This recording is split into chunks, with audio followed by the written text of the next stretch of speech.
Los zopilotes, por aquí pues atratus, son aves carroñeras absolutamente mexicanas.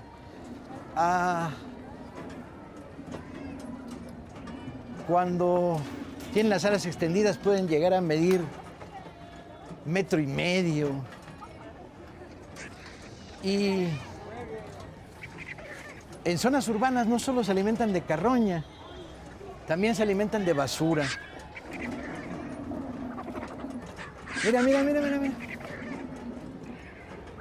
En febrero de 1913, alguien cuenta que bandadas de zopilotes poblaron la Ciudad de México.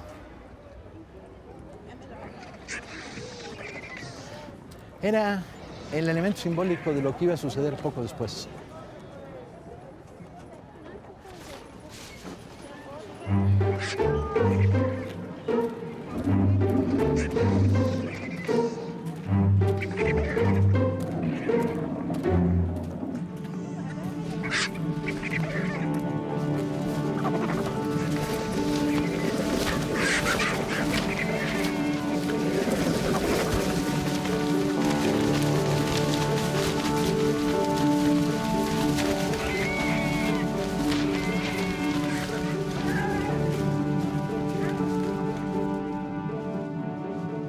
Francisco Madero, Pancho, el presidente, llamado por sus enemigos, en aquella época había muchos, el enano del Tapanco, el presidente Pingüica, porque medía 1,48 m, parecía soportar estoicamente el vendaval que su revolución, una experiencia a tercias, a medias con suerte, había desatado.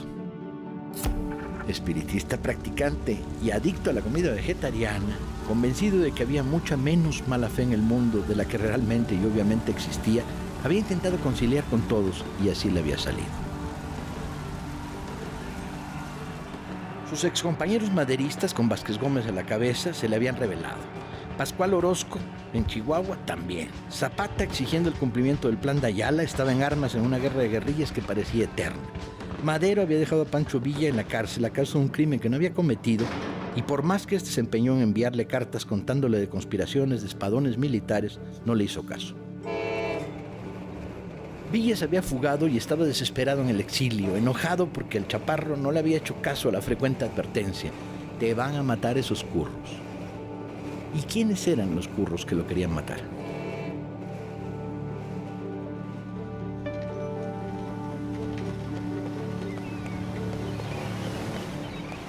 De todas las conspiraciones en marcha, y eran varias, la más peligrosa para el régimen maderista surgido de la caída de la dictadura de Porfirio Díaz se había iniciado en La Habana.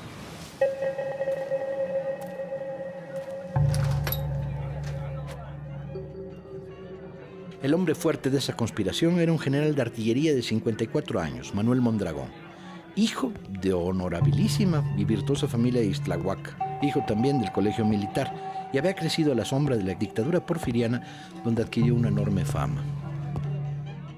Una foto de la época muestra un personaje muy flaco, con las cejas pobladas, bigote prusiano, orejas lupinas y todo ello cerrado por una media sonrisa que nunca parece abandonarlo. El plan inicial era dar un golpe militar en la Ciudad de México y sacar de la cárcel a los dos grandes figuras de la reacción, los generales Bernardo Reyes y Félix Díaz, los militares emblemáticos del viejo régimen, para que asumieran la dirección del movimiento.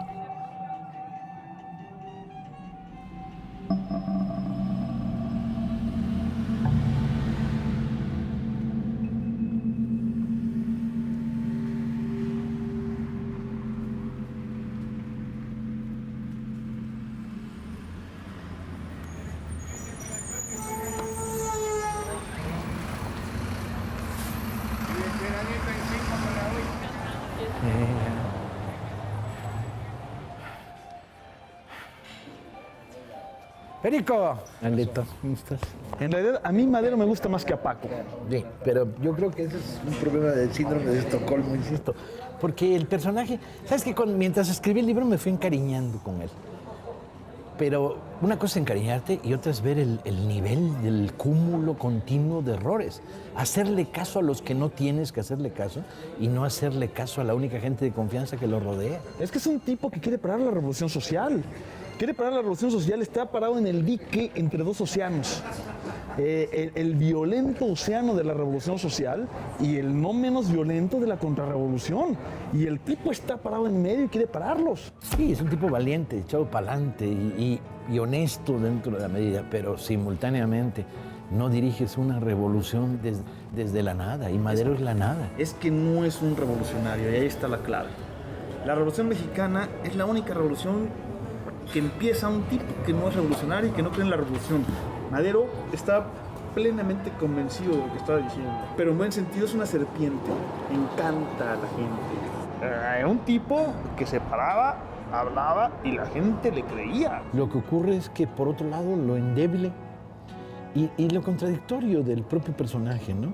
Un personaje con un montón de rémoras detrás de sí, su amor por las medicinas paralelas de las que no saben nada, su rollo espiritista, cuando habla en las noches con los fantasmas, la incoherencia de su programa social, por otro lado, el cariño con la gente y el respeto, un personaje más rico de lo que parece de entrada. Bernardo Reyes es un tipo que tiene sus méritos propios, es un personaje mayor de la historia de México. Pero Félix Díaz es un pobre tipo que no tiene más mérito que apellidarse, que llamarse como se llama. Es el sobrino del tío. De hecho, lo llaman el sobrinísimo, porque ese es su mérito político, es el sobrino de Porfirio. Yo conozco a un bisnieto de Mondragón que no defiende a su bisabuelo. No, Su hija lo odiaba. Su hija lo odiaba. Sí, al que además sugiere que su padre trató de violarla. Su padre era un canalla, man. Y además, bueno, un canalla corruptón. Pero también era un militar brillante. Eso dicen, pero yo no hay pruebas del delito. Y eso dicen, pero no hay pruebas. Lo único que se ha demostrado es que llevaba el 15% en la venta de cañones franceses porque él era encargado de comprarlo. Lo increíble de toda esta historia es que es el golpe más cantado, más anunciado, más advertido, más señalado. Y la historia es como absurda, porque 20 momentos para pararlo. Los conspiradores originales ya en la Ciudad de México sumaron fuerzas claves, abogados, diputados y decenas de coroneles y mayores de la guarnición de la ciudad. Los enlaces con los dos encarcelados comenzaron a fluir.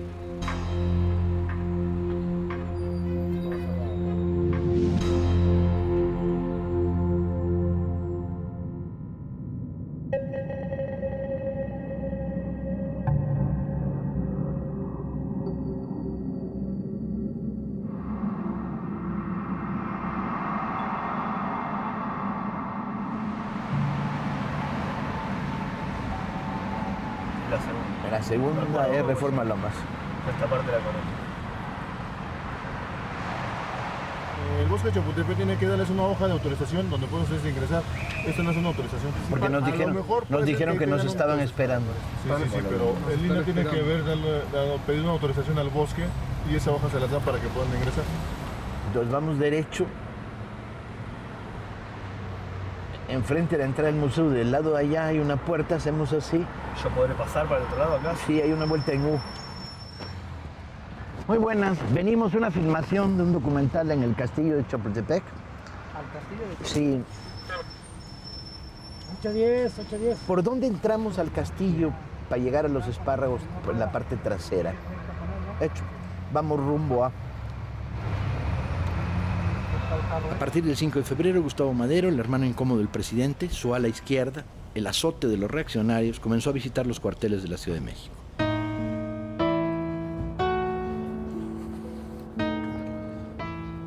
Gustavo es el personaje, ¿eh? Pues sí, pero era el que sabía, el que tenía sensibilidad social y además un tipo honesto, carta cabal, destruido por las calumnias públicas que lo acusaron de todo y al final resultó todo falso. Gustavo es el primero que detecta por todos lados que el golpe viene.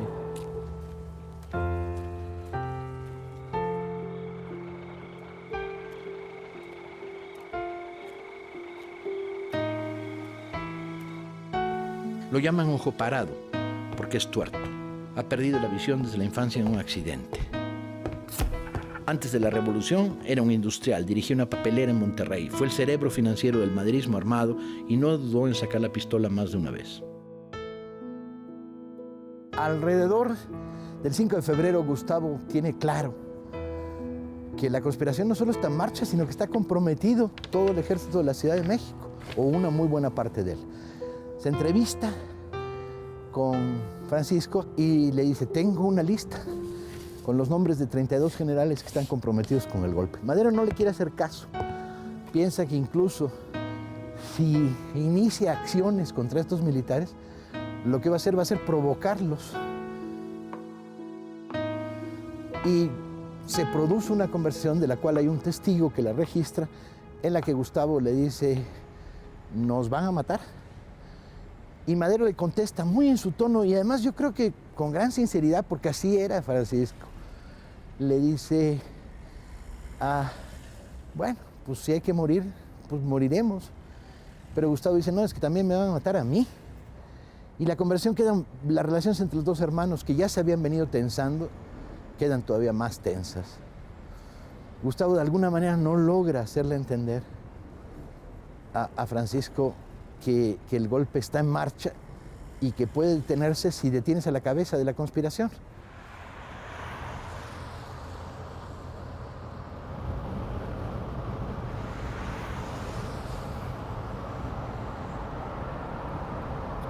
Entras por este túnel del tiempo y ya que sales, puros pinches aztecas, man.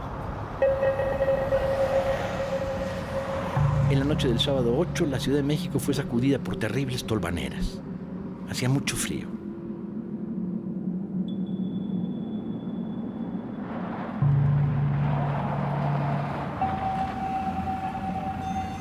¿A cómo el mango, señor?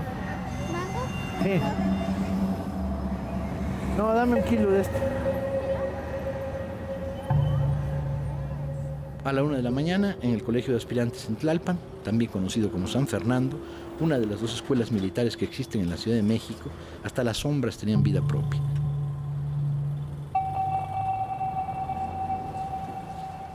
La mayoría de los oficiales estaban en el complot para tirar al presidente y habían narcotizado al director de la escuela.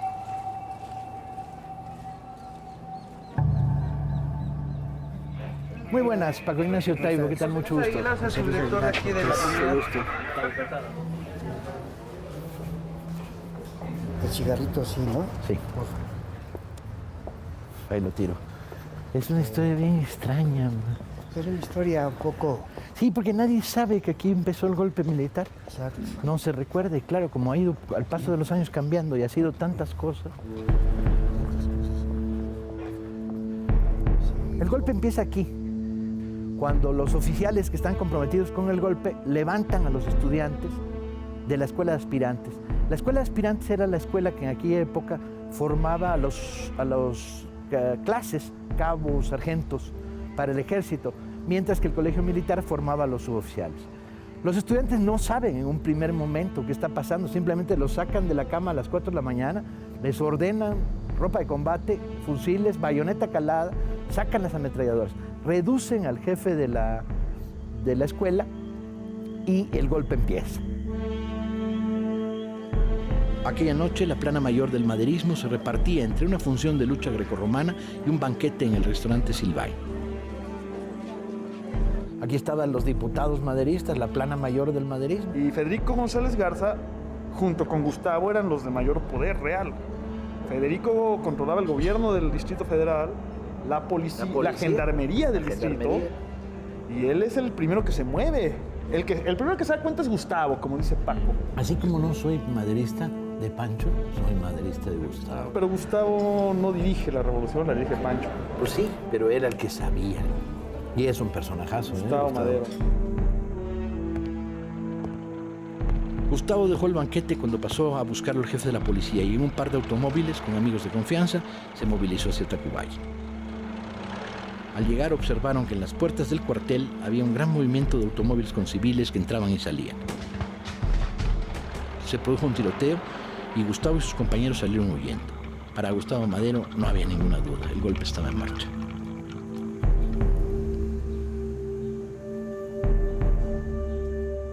¿De qué edad hay muchachos aquí? Y hay de 15 años a 21 años. Muchas gracias, muy amable. Permiso.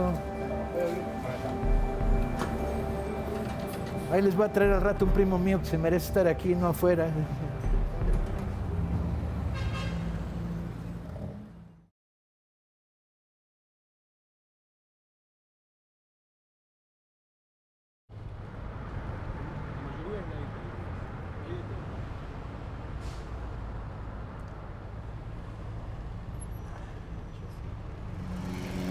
Vámonos, esta está poca madre.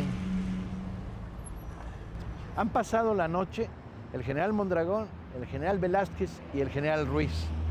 Y a las 4 de la mañana, cuando se inicia el alzamiento del otro lado de la ciudad, en el cuartel de aspirantes, aquí sonará la diana.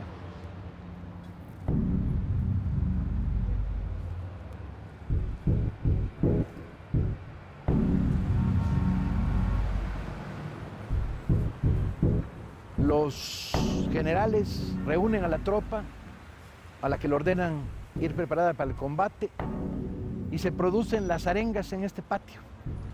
2 regimientos de artillería se concentran aquí y 200 dragones de caballería.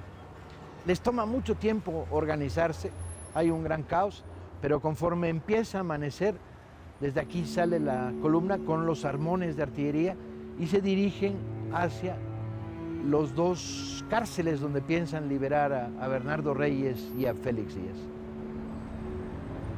Hasta ahora el golpe está dando resultados absolutos, no hay guarnición que no se haya plegado. Al final, diciendo que van a salvar a la patria, unos 900 hombres forman la primera columna que sale de aquí.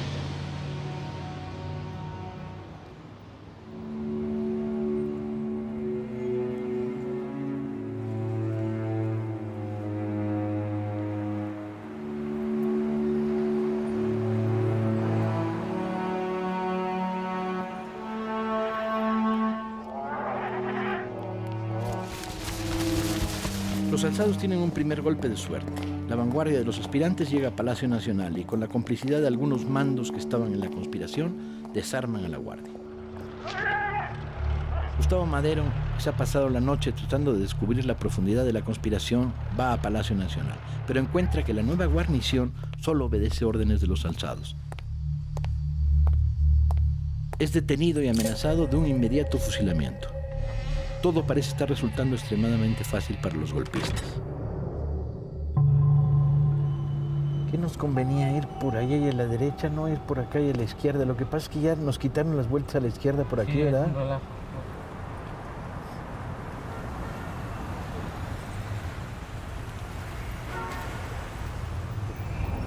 Busca el primer estacionamiento que hay por aquí. Todo se va a jugar en Palacio. En un país donde los contenidos simbólicos son fundamentales, el dominio del Palacio Nacional es la clave. Pero se produce una situación sorprendentemente favorable para Madero, que es que el jefe de la plaza, un viejo militar, porfiriano, conservador, de repente le entra el ataque de honor nacional, toma un taxi en su casa, está enfermo de gota, y llega con una pistolita y un ayudante a Palacio. Cuando va a entrar se da cuenta de que no está la guarnición normal. Y entonces le da la vuelta a Palacio y llega un pequeño cuartel de zapadores que estaba en la parte de atrás. En ese momento da 7 gritos, despierta a los zapadores que estaban dormidos y arma una mini columna de 40, 50 hombres. Rompen la parte de atrás de Palacio y entonces dominan a los aspirantes. Palacio Nacional está en manos de los leales. Frente a la prisión militar de Santiago de Tlatelolco, los sublevados reclaman airadamente la liberación del general Bernardo Reyes. No les cuesta mucho trabajo obtenerla. La guarnición de unos 100 hombres se les pliega. Todavía no ha amanecido.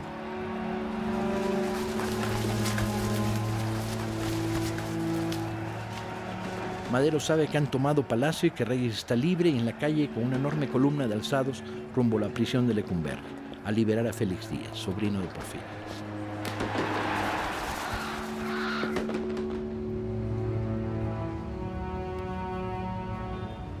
Cuando las primeras noticias de que venían a liberar a Félix Díaz llegan, el director de la prisión intenta una tímida resistencia. Félix Díaz está afeitando muy tranquilo, se toma su tiempo. Cuando la columna llega, el director se echa para atrás y no se atreve a confrontar a cerca de 3,000 alzados, porque además se emplazan la artillería. Y entonces, ante la visión de los cañones, Félix Díaz sale paseando y aquí se abrazan los 2 grandes caudillos de la reacción mexicana, Félix Díaz y Bernardo Reyes, ante la complacida mirada, desde luego, del general Mondragón.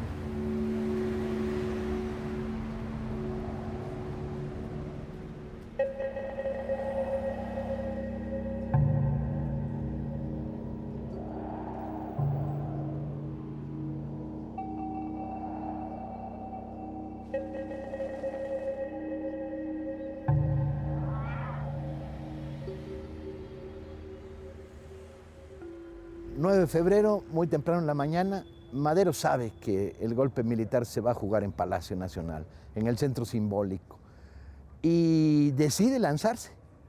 Ya tiene noticias de que el palacio ha sido reconquistado, pero tampoco sabe bien cuántos son los golpistas, en dónde están. Entonces sale de Palacio, le pide al director del Colegio Militar que le proporcione una escolta de cadetes del Colegio Militar. Madero tenía fama de ser un orador emotivo muy fuerte.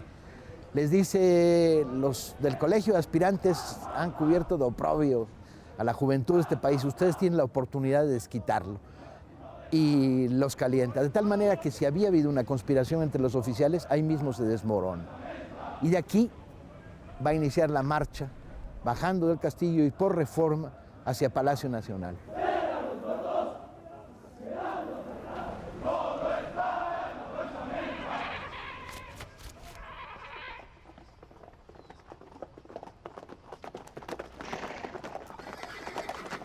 Sin que los protagonistas lo sepan, en esos momentos, dos columnas de signo opuesto avanzan hacia el Zócalo.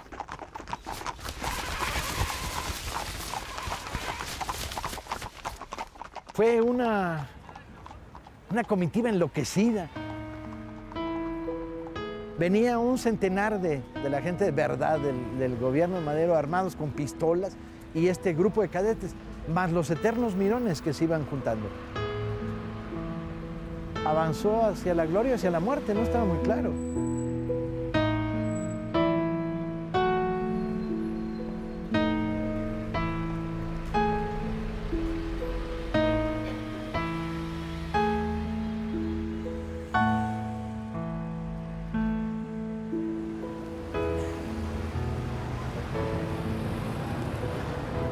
El Zócalo no es como era entonces.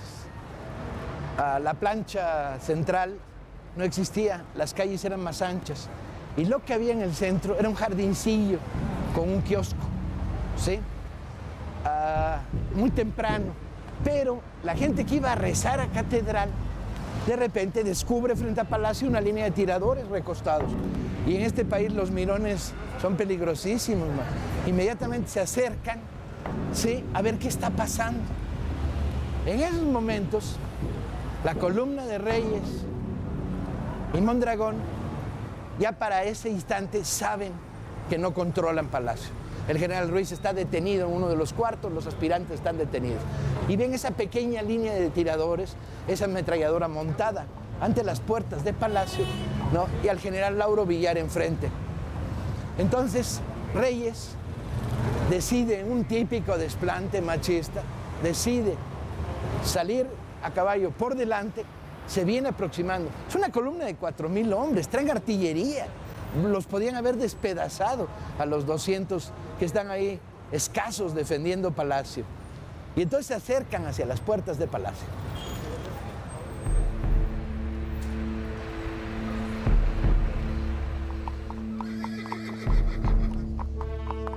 Reyes dio orden de avanzar.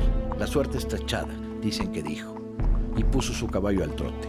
Solo una parte de la columna lo sigue. Manuel Mondragón y Félix Díaz se quedan en el acceso al Zócalo con la inmensa mayoría de los alzados. Reyes se acercó a la fila de tiradores que formaban la primera línea de defensa.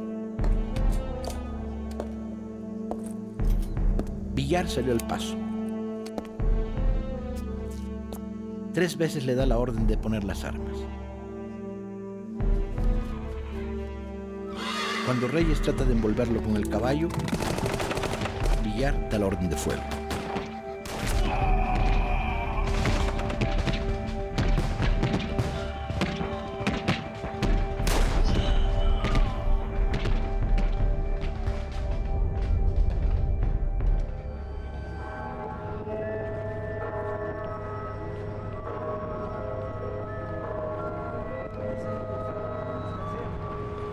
Reyes es de los primeros en caer muerto, cegado por las ametralladoras.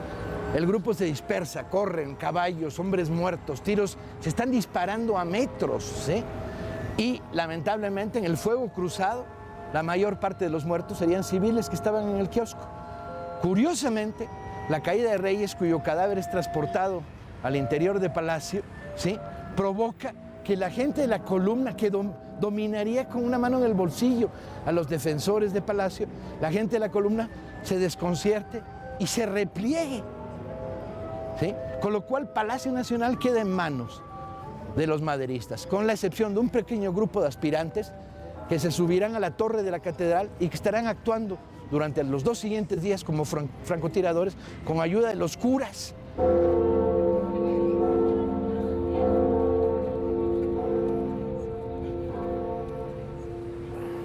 Madero y su escolta se van acercando hacia el centro de la Ciudad de México, cuando de repente un grupo de francotiradores lo tirotea.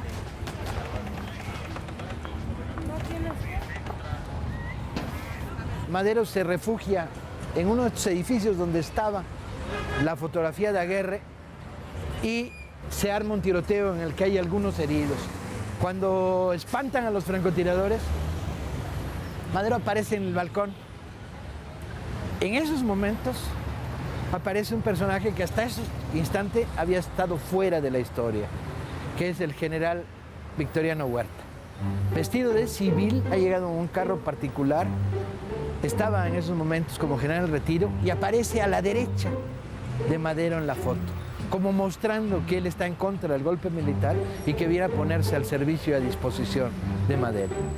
A pesar de que había tenido con Huerta serias fricciones en el pasado, Madero lo adopta y ahí está en la foto.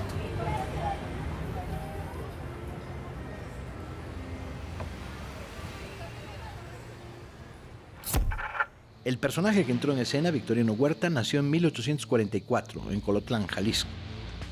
En 1900 participa en la liquidación de la revuelta de la insurrección yaqui. En 1903 en la represión de la guerra de castas en Yucatán. Ha servido en las 2 grandes guerras sucias del fin de siglo mexicano, haciendo méritos suficientes para ser nombrado subsecretario.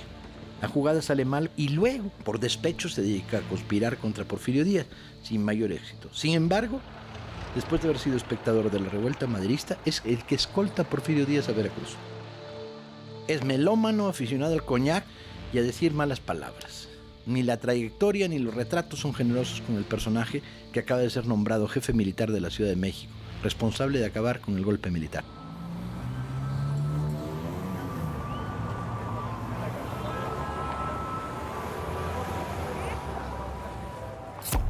Hay varias fotos del último tramo del viaje de Madero hacia Palacio Nacional.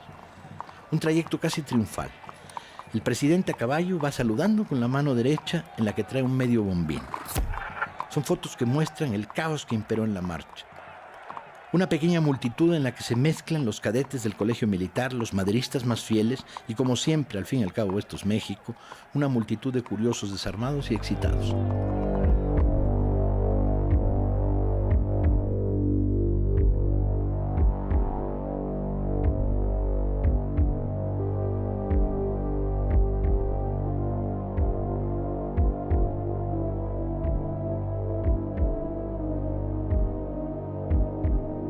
El presidente verá tendido sobre una mesa de una oficina el cadáver de Bernardo Reyes. Esto no debió suceder, dirán que dijo.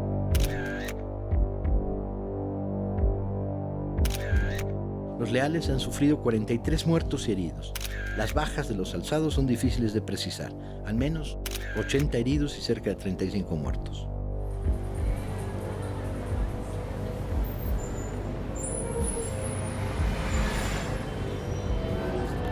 En el combate, Lauro Villar quedó herido. Esta baja va a ser fundamental, sensible, porque el hombre que ha demostrado que tenía los pantalones y la actitud frente a la legalidad correcta, ¿sí?, el jefe de la plaza de la Ciudad de México, va a tener que ser sustituido.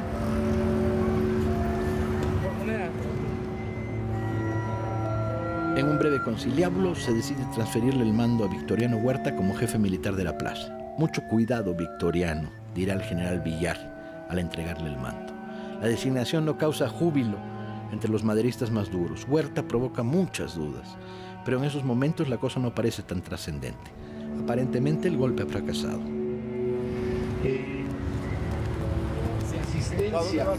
Estamos filmando el golpe militar contra Madero. Es muy importante la presencia de nuestro querido compañero Paco Ignacio Taibo II. Estamos filmando la historia del asesinato de Madero. En este país no solo suceden cosas buenas, y en esta ciudad también hay historias de canallas. Y las hay todos los días, entonces estamos reconstruyendo una de las grandes historias de canallas de este país, que es el golpe militar de 1903. Compañeros, un placer estar con ustedes, un placer estar contigo, Marco. Camarada, muchas gracias. Gracias al escritor Paco Ignacio Taibo, autor de la mejor biografía de Pancho Villa.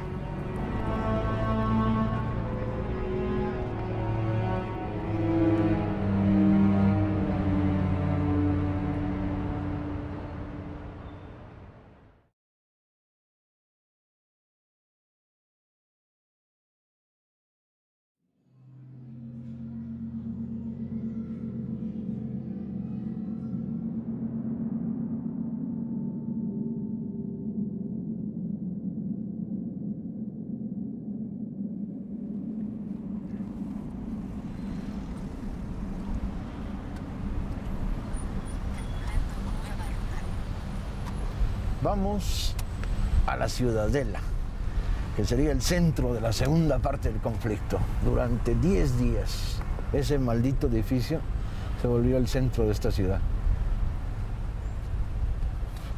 Y es maligno el edificio, ¿eh? Ya lo verán ahora. Muros gruesísimos. Con un poco de suerte vamos a verificar si se ven los impactos de bala. ¿Dónde dice Reforma Centro? Aquí. ¿Por qué los golpistas deciden venir a la Ciudadela? En principio, cuando se retiran del Zócalo, cagados de miedo, porque es verdaderamente increíble el comportamiento de los golpistas. Tenían 4,000 hombres y había 200 de guarnición en el Zócalo. Se retiran, van buscando la estación del ferrocarril, probablemente para salir hacia Veracruz, pero alguien les dice que no hay trenes, y entonces habían orquestado entre los muchos cuarteles que se tomaron en la Ciudad de México el que se tomara la Ciudadela, y entonces se retiran hacia la Ciudadela, que está a 1500 metros del Zócalo, porque además ahí está el arsenal de la Ciudad de México.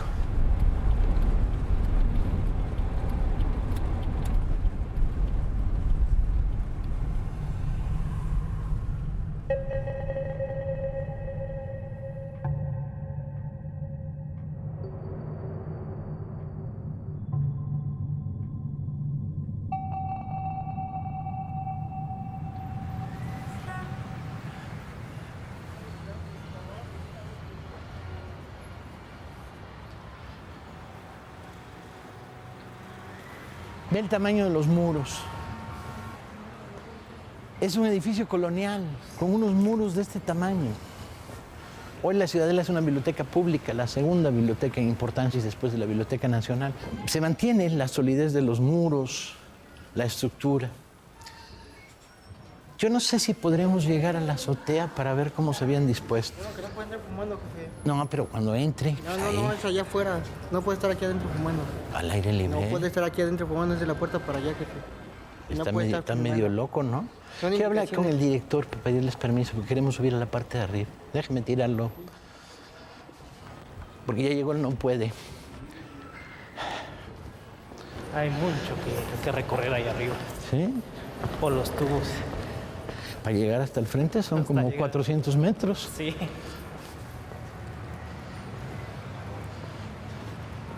Como verán, el edificio se conserva tal cual. ¿Eh? Desde la época colonial, no solo el edificio de la época maderista. Ve la imagen. Luego dicen que la historia está lejos. ¿Qué tan lejos? Si la puedes tocar, hombre, nomás hay que saberla.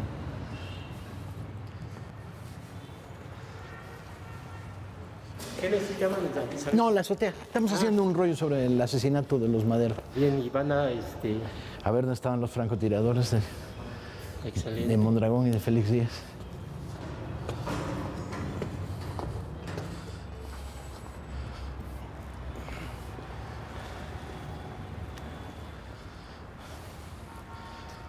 Todo este frente, 300 metros, se llena de francotiradores y emplazan ametralladoras. La Hotchkiss que usa el ejército se emplaza con doble pernera y al hombro, de tal manera que tienen cubierto lo que les echen con fuego de ametralladora. El poder de fuego de este lugar es inmenso. Llega a haber aquí 4,000 hombres, 100 ametralladoras, más de 25 cañones, cajas y cajas de balas, obuses. Ahora la pregunta es, ¿por qué durante 10 días no salen? Si están en mayoría, militarmente son la fuerza más importante de la Ciudad de México. Yo creo que hay 2 razones. Una de ellas es no se atreven a confrontarse directamente con quién sabe qué es lo que hay allá afuera, ¿no?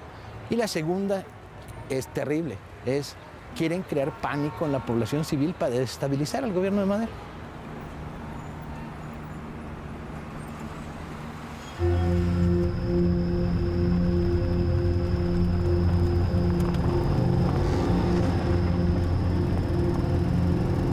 A las 3 de la tarde, el presidente Francisco Madero tomó una decisión inusitada. Comprendiendo que la Ciudad de México estaría perdida si no sumaba fuerzas y que éstas estaban fuera de la capital, salió hacia Cuernavaca, donde estaba Felipe Ángeles con sus tropas. Era una empresa muy riesgosa y llena de peligros, dado que grandes trechos de la ruta entre ambas ciudades estaban bajo control de los ataques frecuentes de tropas zapatistas. ¿Por qué Ángeles?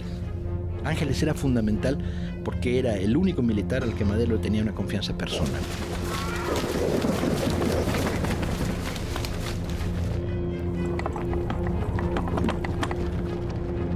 Madero ha dejado atrás una ciudad en armas en la que, sin embargo, no se combate. Huerta está en Palacio.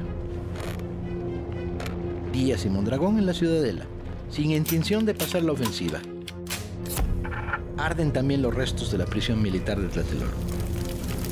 La base radical del maderismo incendia los periódicos conservadores.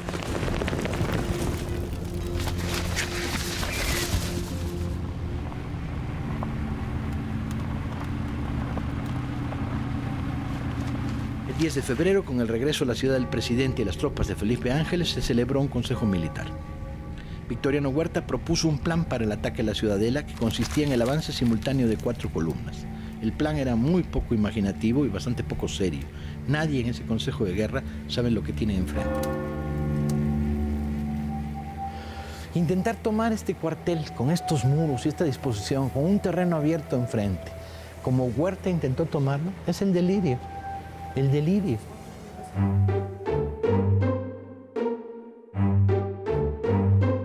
A las 10 de la mañana, media hora después, según otros testimonios, se escuchó el primer cañonazo.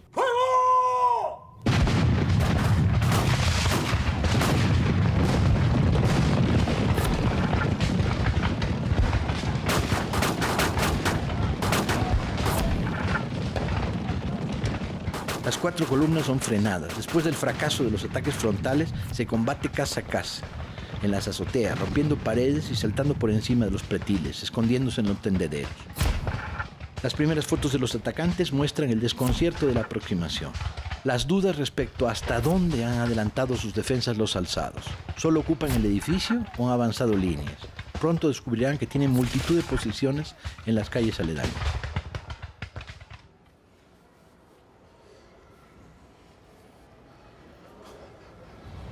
Dos veces Huerta lanzó cargas de caballería que venían por Valderas. Cargas suicidas, de tal manera que los cruzaron. Fue una de las masacres más absurdas de la decena trágica. Los rurales, que fueron los cuerpos elegidos por Huerta para atacar de esa absurda manera, fueron masacrados. Cargaron a sable. Estaban sometidos a una explanada, ¿sí?, de 200, 250 metros para que los masacraran. Sobre todo porque Felipe Ángeles, cuando estaba bombardeando con balas de metralla y le dice a Huerta, es inútil, ¿sí? Es inútil, no tienen obuses. Mientras que desde la Ciudadela se bombardea indiscriminadamente.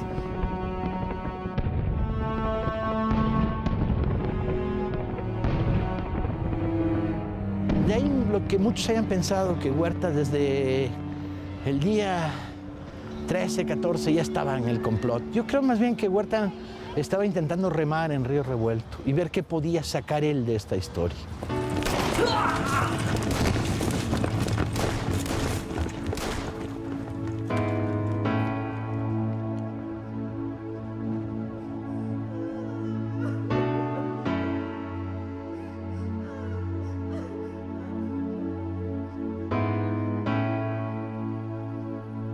Las ametralladoras y la artillería de los alzados disparando al ras hacen estragos.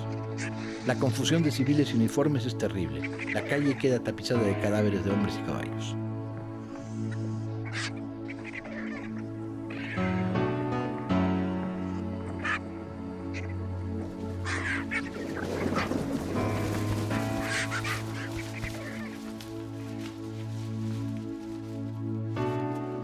Madero recibe el informe del fracaso de Labios de Huerta y la inmensa lista de bajas. No solo hay descontento por el desastre de las operaciones.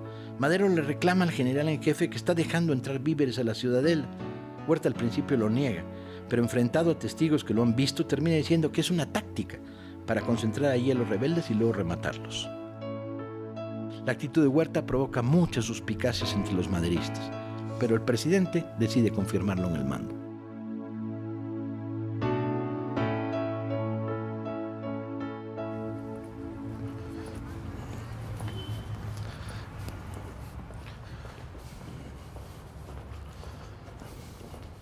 Hay un patiecito de aquel lado que se entra por allá, ¿verdad? Sí.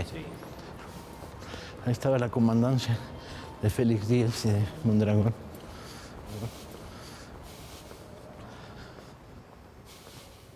La ciudadela nunca estuvo cercada. De hecho, la oligarquía de la Ciudad de México vino aquí a traer canastas con pollos y champán. La mitad de los días los defensores de la ciudadela estaban borrachos por los homenajes que les hacían los oligarcas de la Ciudad de México. Aquí tenían su comandancia Mondragón y Félix Díaz y analizaban, ambos expertos en artillería, pues dónde tirar sus obuses. Lo que pasa es que un obús tirado sin un blanco militar, pues solo afectaba a la población civil, excepto el obús que pega en la Puerta Mariana de Palacio Nacional. Todo el resto de los obuses que se disparan aciertan en blancos civiles. Todos los huevos en una canasta. Bajo la mesa, Huerta y los generales de la ciudadela están moviendo nuevas cartas. En esta operación se encuentran un aliado fundamental, el embajador norteamericano Henry Lane Wilson.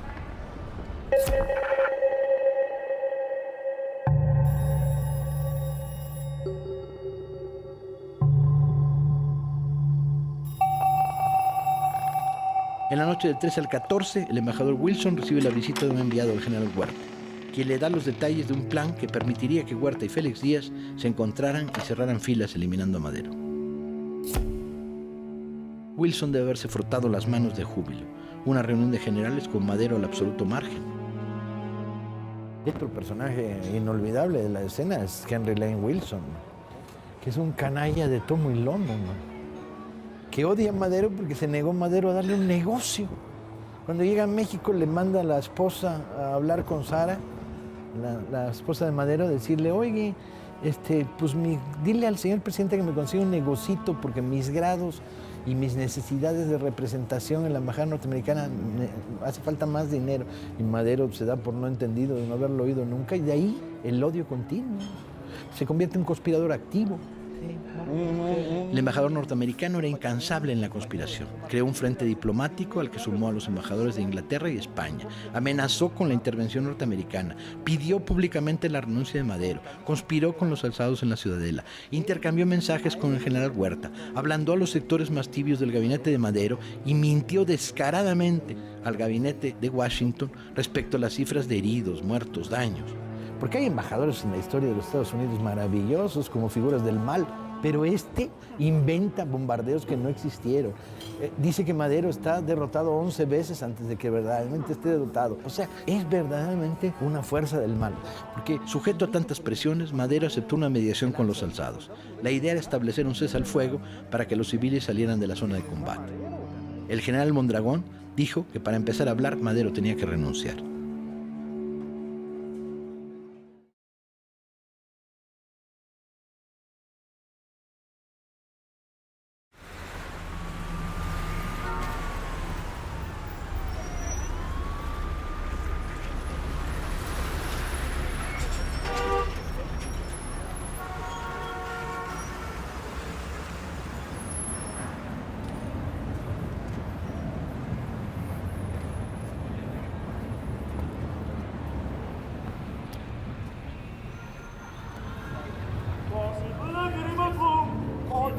perlas.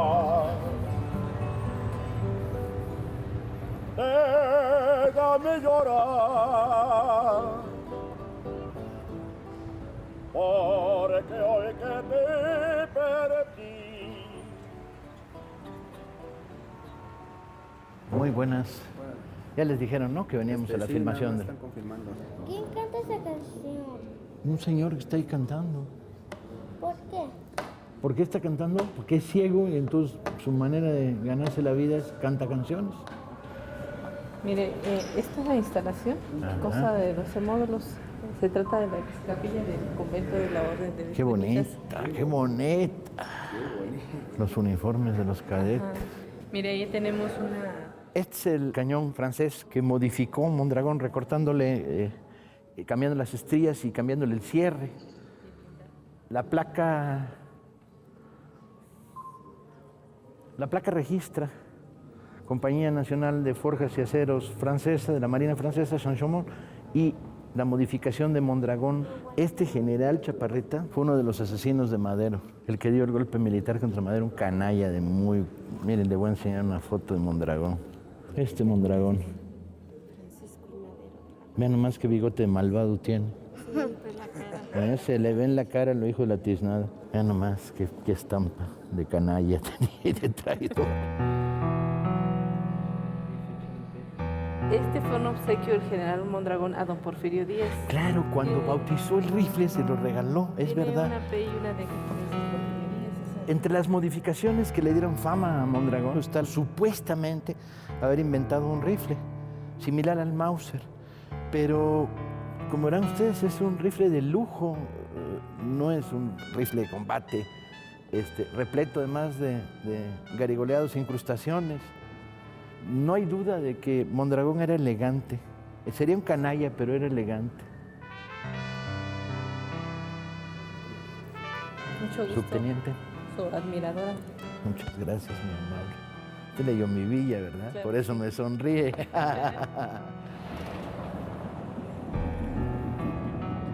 El peso de la historia que se siente en esta ciudad es cabrón, ¿no? No lo sientes en otras ciudades.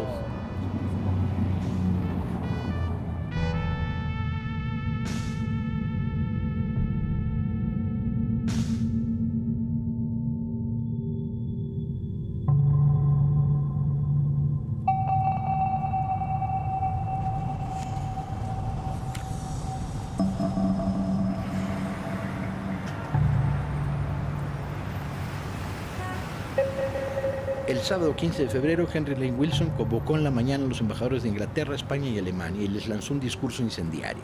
Madero era incompetente. Paralelamente, el Senado se reúne sin quórum, pero un grupo de 24 senadores en sesión privada acuerdan pedir la renuncia de Madero y se presentan en Palacio, donde Madero no lo recibe. Los senadores entonces agitan el fantasma de que la destitución del presidente es lo único que puede evitar una intervención norteamericana. Finalmente, y sin que quede claro de quién es la iniciativa, se pacta un armisticio de 24 horas.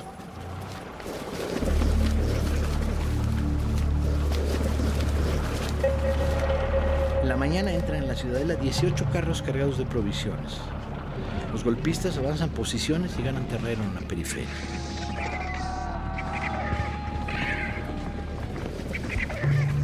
El presidente Madero recibirá un informe de todos estos movimientos, convoca al general Puerta a su presencia y lo confronta. Victoriano intenta desmentir la información. La casi totalidad de los personajes civiles en torno a Madero no tiene ya ninguna duda. Huerta está preparando la traición, pero el presidente no reacciona. Mientras tanto, en la ciudadela se toma una singular foto. Manuel Mondragón y Félix Díaz se dejan retratar ante una pizarra en uno de los cuartos.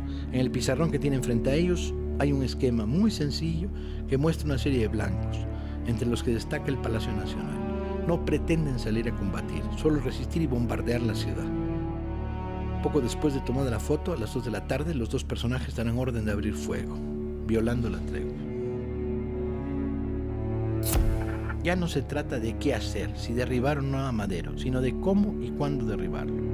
Y sobre todo se trata de negociar el poder que seguirá, el futuro, entre los primeros golpistas y los nuevos. Madero sigue dudando sobre la fidelidad de Huerta y no actúa. El que no dudará será su hermano Gustavo, que detiene al general Victoriano Huerta en el interior del palacio acusándolo de traición. Alguien le lleva la información al presidente, que ordenó a Huerta que se defendiera de las acusaciones. Huerta jura fidelidad y el presidente le da 24 horas más para que tomara el recinto de la Ciudadela.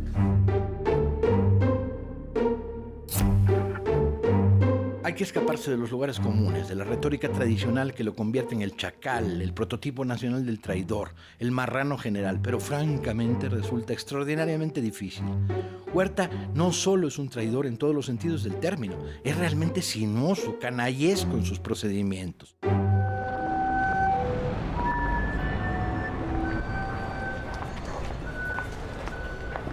¿De dónde? Del History Channel. Pasan y se registran. Ahí va a sonar todo. Debe ser el patio, debe ser aquel.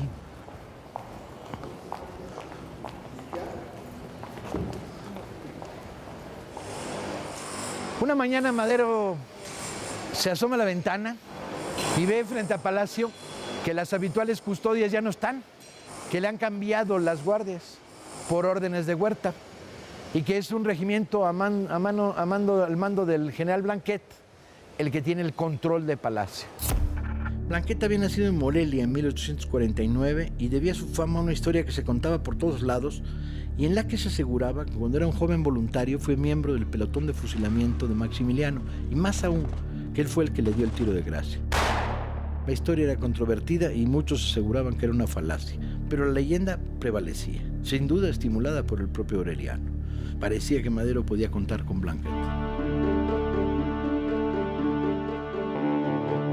El general Blanquet, a cargo del batallón 29, le da la orden al coronel Jiménez Riverol de apresar a Madero.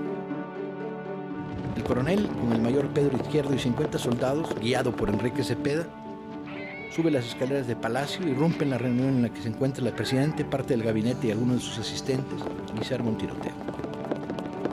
No hay constancia de las frases que se cambiaron. En lo que coinciden los testigos es que en un determinado momento Riverol le dijo al presidente que se diera por preso y se intercambiaron disparos. Marcos Hernández, cubriendo con su cuerpo al presidente, cae muerto. Gustavo Garmendia, uno de los asistentes de Madero, disparó a su vez matando a Riverol y al mayor Izquierdo. Madero se escurre de la sala ante los soldados que no sabían qué hacer. El primer conato del golpe parece haber fracasado.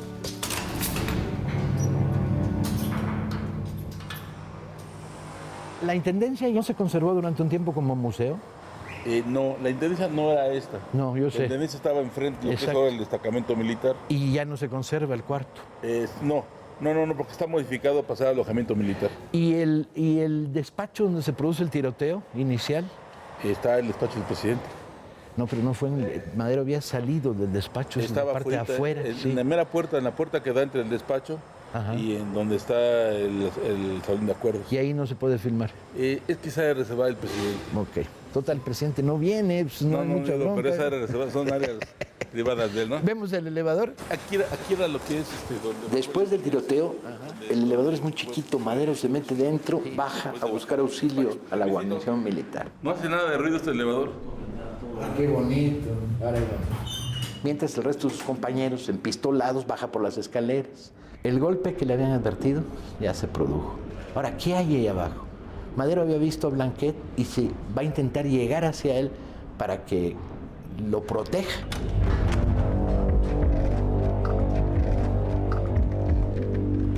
Ocho segundos va a durar el viaje en el elevador. ¿Qué se va a encontrar Madero?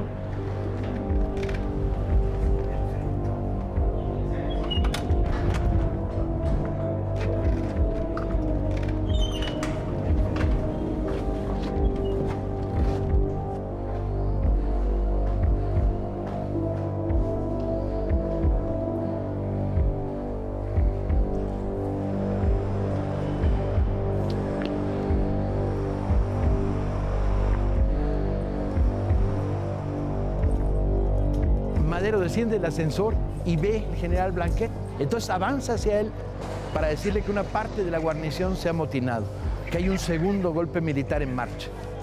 Y en esos momentos Blanquet tira de pistola y le dice, está usted detenido, señor presidente. Y Madero no puede resistir, escupe y le dice, es usted un traidor.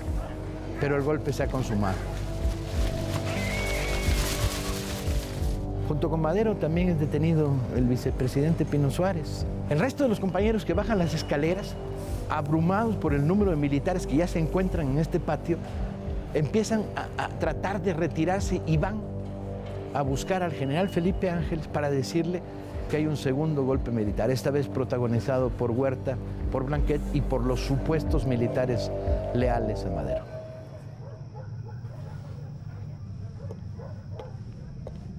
Mientras tanto, Victoriano Huerta ha invitado a Gustavo Madero a desayunar en el restaurante Gambrinos. Ramón Puente cuenta que ya en el comedor y servido el aperitivo, Huerta finge un llamado urgente telefónico. En algunas versiones, Huerta regresa después de haber confirmado telefónicamente que el golpe en Palacio ha sido un éxito. En los relatos más confiables, se cuenta que Huerta saldrá hacia el Zócalo y que poco después un grupo de guardabosques armados detendrá a Gustavo. Huerta no tenía pantalones para hacerlo en la cara de nadie. Huerta siempre fue sinuoso. Tan es así que se va de Palacio y deja que sea Blanquet el que detiene a Madero. Se va y en el momento en que sale, entran los guardabosques que manejaba su cuñado y son los que detienen a Gustavo. No sé, era un militar de carrera en campaña. Acaba de ordenar que detengan a Madero, no detener a Madero. Se va y deja que detengan a Gustavo. No hablará con ninguno de los dos. En el tiempo que los tiene detenidos, no hablará con ninguno de los dos. No les dará la cara. No dará la cara, nunca dio la cara. No da la cara a Ángeles, tiene una conversación con él, le dice, bueno, entonces usted está libre y cuando sale del despacho lo detienen. No da la cara, cierto.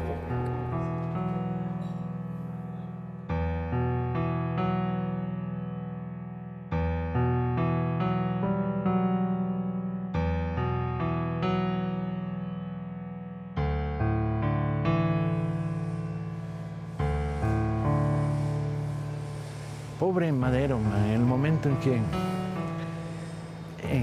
el segundo golpe está en marcha, se lo habían cantado, se lo habían advertido una y otra vez y no se lo acaba de creer. A las 2 de la tarde, Wilson recibe un recado diciéndole que Madero y sus secretarios están presos en Palacio. Los nuevos golpistas en las cercanías del Zócalo vitorean al embajador. El corresponsal de New York Times escribe, es poco frecuente que en México se celebre un norteamericano. Le faltaría decir y menos cuando es el principal colaborador de un golpe de Estado. En la Ciudadela, la noticia es recibida con ráfagas de ametralladora y fuego de fusiles que disparan hacia el cielo.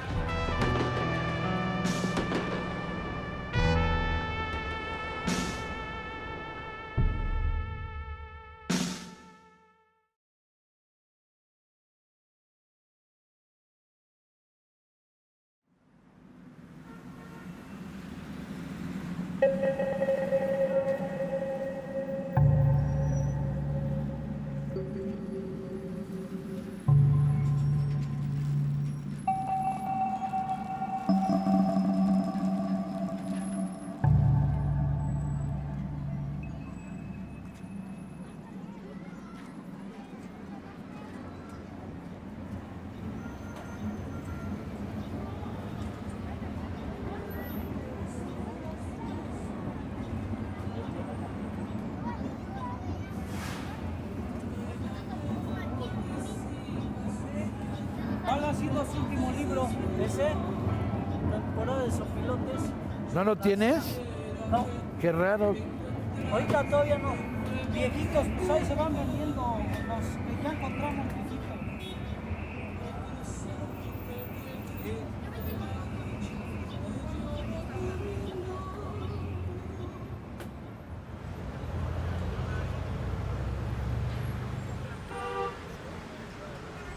Ah, venía distraído, hombre. Ahí está.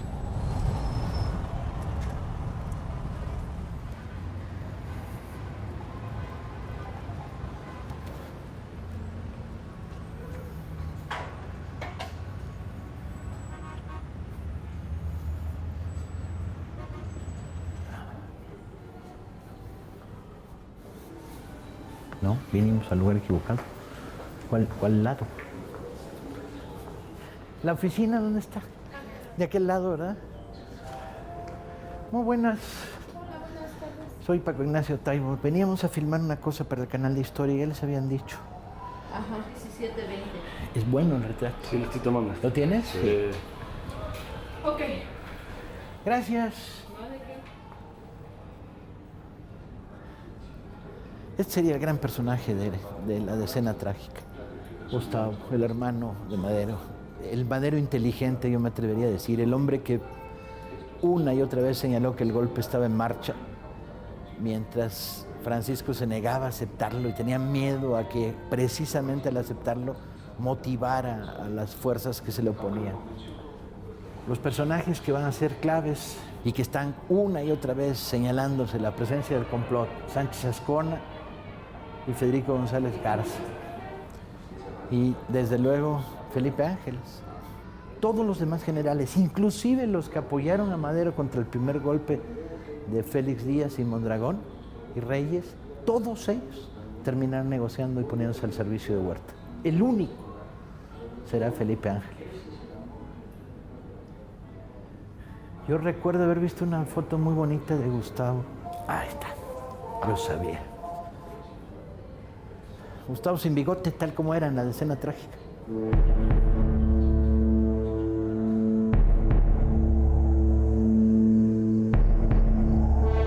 A las 9:30 de la noche, Henry Lane Wilson recibe en la embajada norteamericana a Victoriano Huerta. Mientras los golpistas del día 9 y los del día 18 se reúnen en privado durante un par de horas en la antesala, se acuerda que Victoriano Huerta sea el presidente provisional, con un gabinete en el que estarán Manuel Mondragón, Rodolfo Reyes y una combinación de felixistas. Es el colmo, un embajador norteamericano simulando el supuesto pacto de la ciudad cuando está firmado en la embajada de los Estados Unidos. Debía llamarse el pacto de la embajada.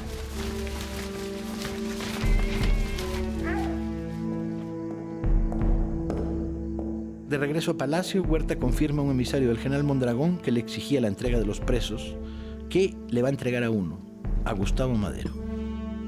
Lo envía con la orden, junto con el intendente Basó, de que fueran entregados personalmente al general Mondragón en la Ciudadela, como gesto de buena voluntad. Gracias, muy amables.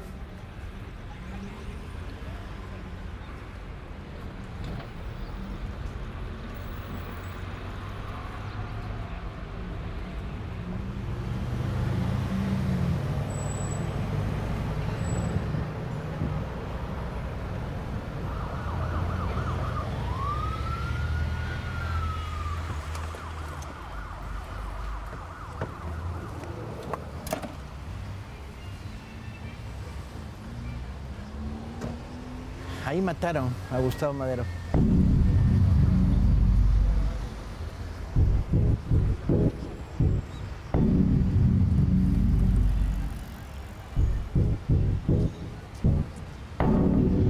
Lo traen a la Ciudadela, Mondragón está aquí, lo recibe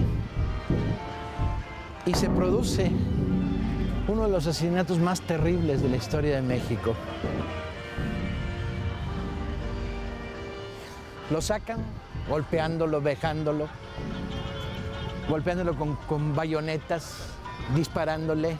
Gustavo se viene arrastrando desde la puerta de la Ciudadela hasta acá y acá lo rematan. 60, 70 soldados, muchos de ellos borrachos en esos momentos, lo acuchillan, le arrancan el ojo bueno, ¿sí? Tiene 80 y tantas heridas en el cuerpo en el momento y poco después sería fusilado aquí mismo Basó. El cadáver aquí queda, enfrente de la estatua de Morelos. Para reconocerlo, tienen que usar una mancuernilla que traía y el ojo de cristal.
Pero está bien que sobre el suelo donde murió Gustavo Madero hoy se baila danzón.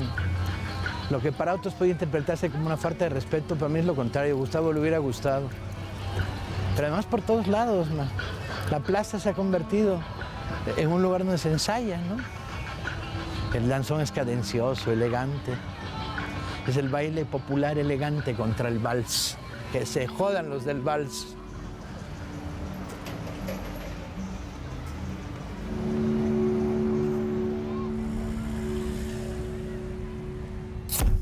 Una inmensa multitud se reúne en la mañana del 19 de febrero ante Palacio al conocerse la detención de Madero. Hay de todo, desde los que vienen a celebrar hasta los que vienen a rendir honores al presidente caído, y desde luego millares de curiosos. Las fotos registran al gentío bloqueando la gran avenida. Se trata, curiosamente, de una multitud silenciosa.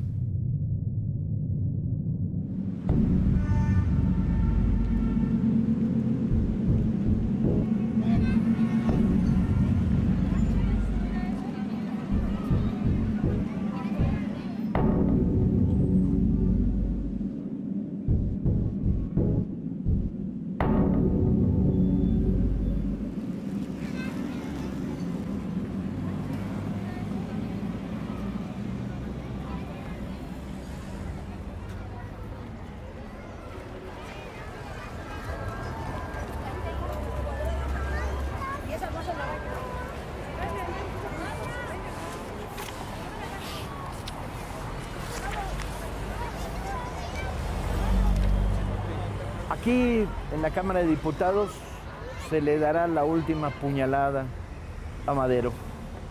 Victoriano Huerta presenta la renuncia obtenida bajo amenaza de muerte y oferta de exilio de Madero y de Pino Suárez a los diputados. 123 diputados votan aceptando la renuncia de Madero y solo 5 votan en contra. Es verdad que algunos diputados están huidos y tienen miedo de la persecución que se ha desatado en los 2 últimos días, pero aún así, la ignominia recorre este país. A las 5 de la tarde es nombrado, en la lógica que tenía antes la sucesión presidencial en México, presidente el ministro de Relaciones Exteriores, Pedro Lascurain, que a su vez es el presidente del reinado más breve en la historia de México. Dura 45 minutos como presidente y presenta su renuncia. Claro, después de haber nombrado ministro de Relaciones Exteriores a Victoriano Huerta. Para las 6 de la tarde